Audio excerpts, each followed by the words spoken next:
Thank you, Hannah. May I bring you anything to eat? No, thank you. You may go. Hannah is so sweet to always take care of my needs. She's a blessing from the Lord. Yes, I'm sure she is just that, a dear girl. But you, Mary, look wonderful. It is so good to see you again, and it has been a long time. I've thought of you often out of concern for your well-being.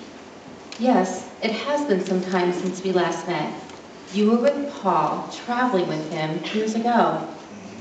I am so glad to see you, but I can't help but wonder if your visit today is out of concern for me or the history I hear you are writing. Both, Mary. They're equally important and equally precious. You do have a way with words, Luke. You speak as well as you write. No need to flatter me. I'm old. Well, not old, but we who are at this particular time in our journey of life have a need to tell our story. And mine is, as you say, it's precious. And important. Luke, this history of Jesus may take you the rest of your life to write. Do you understand that? If it were to take 2 lifetimes, I could do nothing else. I must write this retelling of the words of all who knew him, followed him, believed in him, believe in him now. He has changed the world for all time. He has promised salvation, life, eternal with him. His life, death, and resurrection are the hope of all generations to come. I must write. First to my friend Theophilus, who needs to know of Jesus. But in reality, I write to all people. Yes, Luke, I understand. There are so many questions I have wanted to ask that only you could answer. I long to hear you describe the moments that were yours alone. When you saw the crowds gather around him and listen to his every word, what were your feelings? When you saw your son heal the sick, cast out demons, change lives, were you in awe of him? When you stood at the foot of the cross. Oh, I'm sorry to bring that up. Let's go back to the beginning, to the time you first knew, you were first aware of what was happening to you, to the world. When you think back to the beginning, what do you recall? Is it still a vivid memory? It is as though it happened just this morning.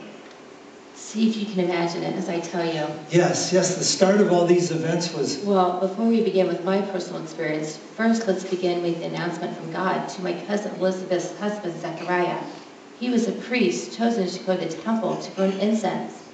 Zechariah was in the temple when...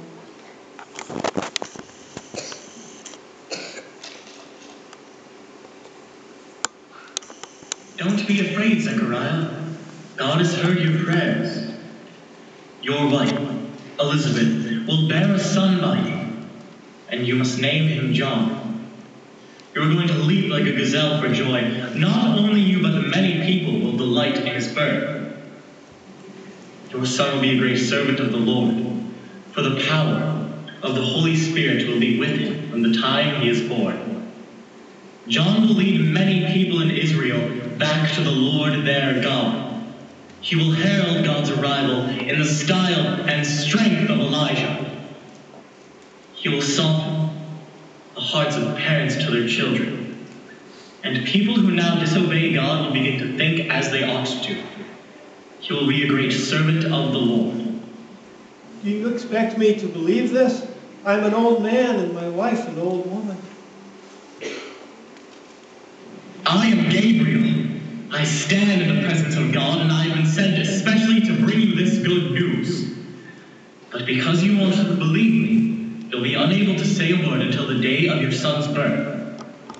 Every word I've spoken to you will come true on time, God's time.